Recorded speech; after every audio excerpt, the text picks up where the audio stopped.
Halo guys, di video kali ini gue akan unboxing handphone Infinix Zero 5G versi 2023. Ya, disclaimer dulu, ini sebenarnya udah gue buka plastiknya ya, karena dicek, karena kemarin itu saya pembeli melalui official store di Shopee. Jadi saya buka dulu untuk mengetahui apakah barangnya sesuai atau enggak, karena ya untuk jaga-jaga gitu, karena ini pembelian melalui online.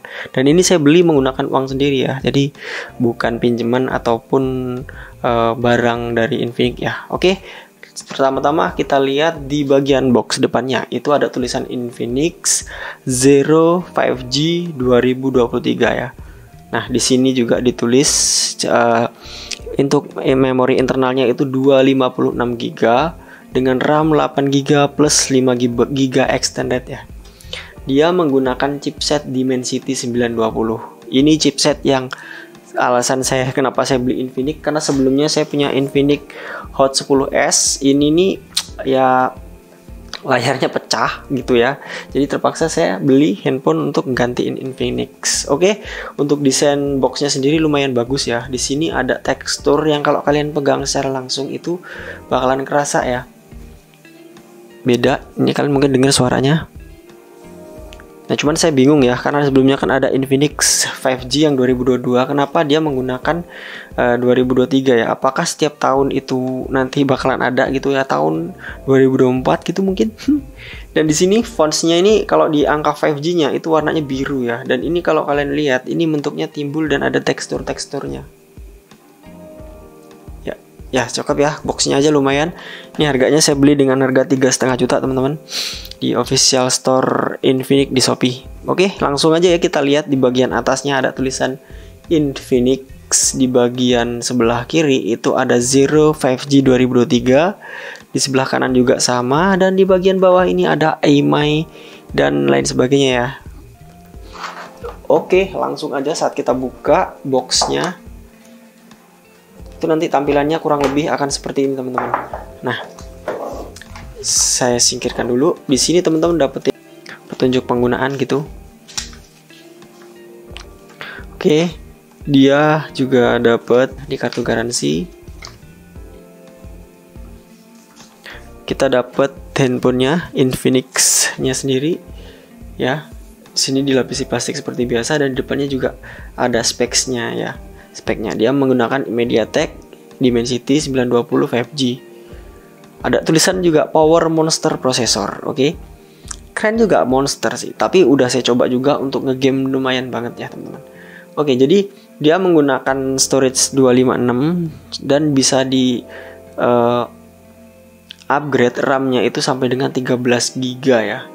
Jadi lumayan banget kalau misalnya teman-teman ingin buka aplikasi double-double itu nggak masalah, karena bisa di upgrade gitu ya. Tapi itu menurut saya nggak terlalu efisien sih, karena dari bawaannya aja udah lumayan gede. Dia udah 8 GB itu lebih dari cukup ya.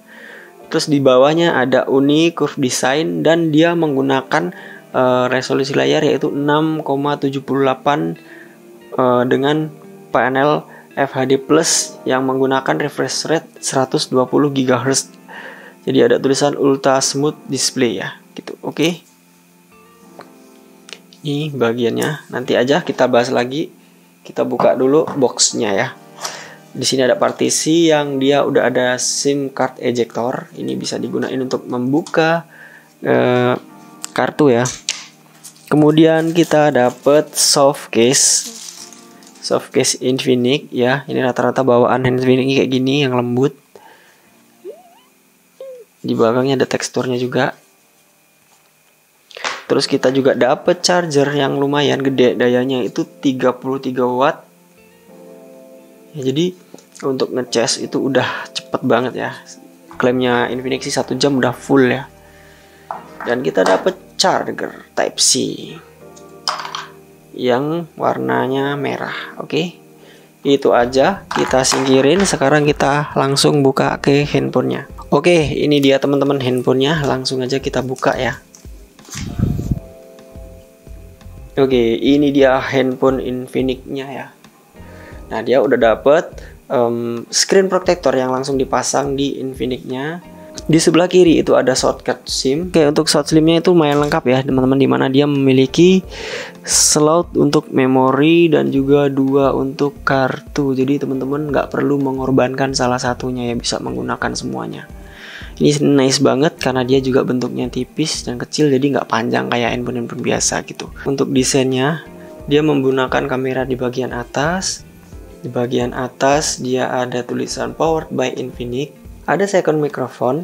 Di sebelah kanan itu ada volume rocker atau tombol volume ya. Di sini juga ada tombol power dan juga finger scanner ya. Jadi di sini finger scannernya.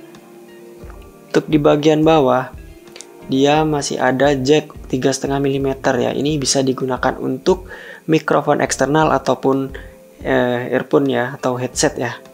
Di sampingnya ada lubang untuk mikrofon.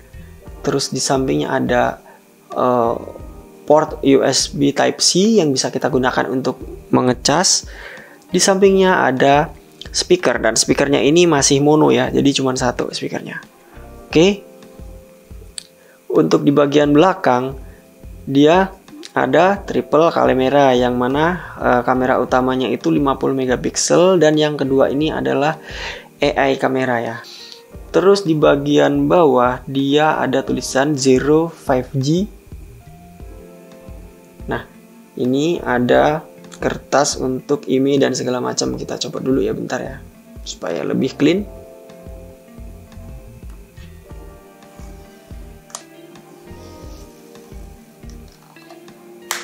Oke, kita simpan.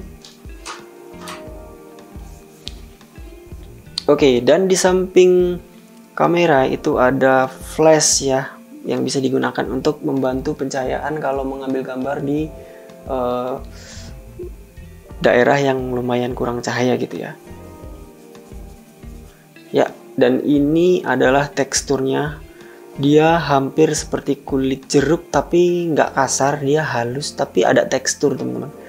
Kalau teman-teman bisa perhatiin dia bentuknya kayak gini. Nah, dan dia bentuknya lumayan kecil sebenarnya, cuman pas di genggaman tangan, jadi nggak terlalu besar dan tak terlalu kecil. Oke, langsung aja kita hidupkan. Oke, bagian ini agak lama, saya skip langsung. Ini adalah tampilan Infinix Zero 5G. Tampilannya lumayan clean dan juga bagus ya teman-teman. Cuma di bagian bawah dia masih punya dagu karena dia tidak sampai bawah banget. Jadi masih ada space bar hitam di bawah ya. Untuk hasil kameranya menurut saya lumayan bagus ya.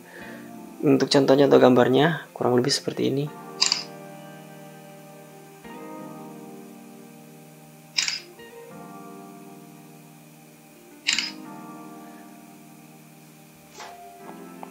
Oke, untuk videonya dia sudah support sampai dengan 4K 30 fps. Untuk kamera depan dia support sampai dengan 1080p. Selanjutnya kita akan tes hasil video yang dihasilkan oleh Infinix Zero 5G. Oke, langsung aja kita coba tes dan juga ambil gambar menggunakan Infinix Zero 5G.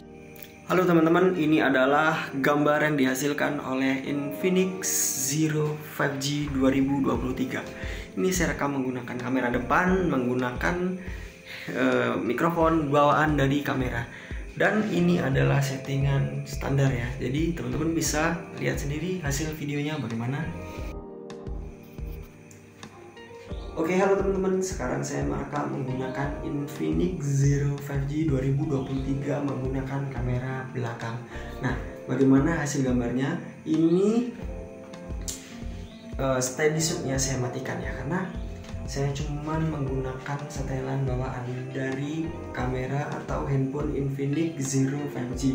Suaranya juga saya rekam menggunakan suara langsung dari handphone. Bagaimana kualitasnya? Apakah bagus? Oke, ini adalah gambar menggunakan kamera depan yang saya aktifkan ultra stabilnya ya, kalau bahasa Infinix-nya seperti itu. Coba kita jalan-jalan dan kita coba lari-lari, apakah goncangnya parah? Oke, kelihatan ya dari gambarnya memang goyang-goyang, tetap goyang-goyang kitanya, cuman gambarnya itu masih kelihatan stabil. Sekarang kita coba nonaktifkan dan menggunakan yang HDR. Ya teman-teman, saat ini saya merekam menggunakan Infinix menggunakan mode HDR, dan yang pasti ultra stabilnya itu mati. Coba kita jalan-jalan.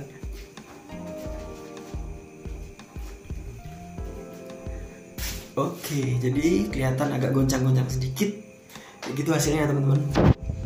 Sayangnya kalau misalnya ultra stabil diaktifkan, HDR-nya dia akan mati. Cuman kalau HDR-nya diaktifkan, stabil ini tidak bisa digunakan.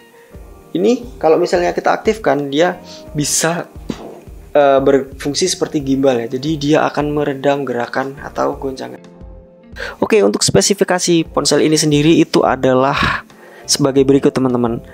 Versi Android-nya menggunakan versi 12 dan ini sudah saya update ya. Dia menggunakan CPU Dimensity 920, kamera depannya 16 megapiksel, kamera belakangnya 50 megapiksel, triple kamera, yang mana dua kameranya itu adalah kamera tambahan dengan RAM sebesar 8 GB dan bisa ditambah sampai dengan plus 3 GB dan 5 GB dapat diperluas. Untuk ROM-nya atau memori internalnya itu 256 GB. Untuk baterainya dia 5000 mAh dan layarnya itu 1080 2460. Untuk versi OS-nya ini XOS versi 12.00 ya teman-teman. Oke, untuk sensor-sensor yang ada di handphone ini itu lumayan lengkap ya, karena dia udah hampir semuanya ada, kecuali sensor suhu dia belum ada, sensor suhu, sensor tekanan dia juga belum ada. Selain itu ada untuk sensor accelerometer, sensor cahaya, sensor orientasi, giroskop juga udah ada karena dia ada hardware giroskopnya ya. Teman-teman kita lihat ya, sangat responsif sekali ya. Ini bakalan enak banget kalau digunakan untuk main game FPS yang memerlukan giroskop ya. Ya, dia menggunakan giroskop hardware. Dan coba kita dengarkan suaranya.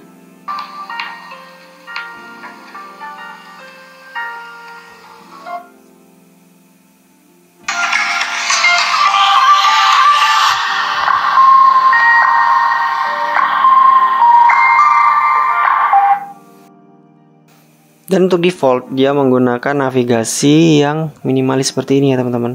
Cuman kalau teman-teman masih kurang nyaman atau mungkin belum terbiasa menggunakan navigasi yang seperti ini, kalian bisa merubahnya di bagian sistem, kemudian masuk ke navigasi, kemudian pilih navigasi 3 tombol. Karena kalau navigasi gerakan itu menurut saya masih agak susah ya. Ya, dia udah kembali ke navigasi seperti handphone kebanyakan yang ada 3. Oke, itu tadi teman-teman. Oke, untuk update apakah handphone ini worth it atau enggak, teman-teman silahkan di subscribe ya, karena kedepannya saya akan membuat video tentang update pemakaian Infinix Zero 5G 2023 ini. Silahkan di subscribe, dan juga jangan lupa kalau mau dites apa yang mau dites, teman-teman silahkan komen di bawah. Terima kasih telah menyaksikan. Kita ketemu lagi di video selanjutnya.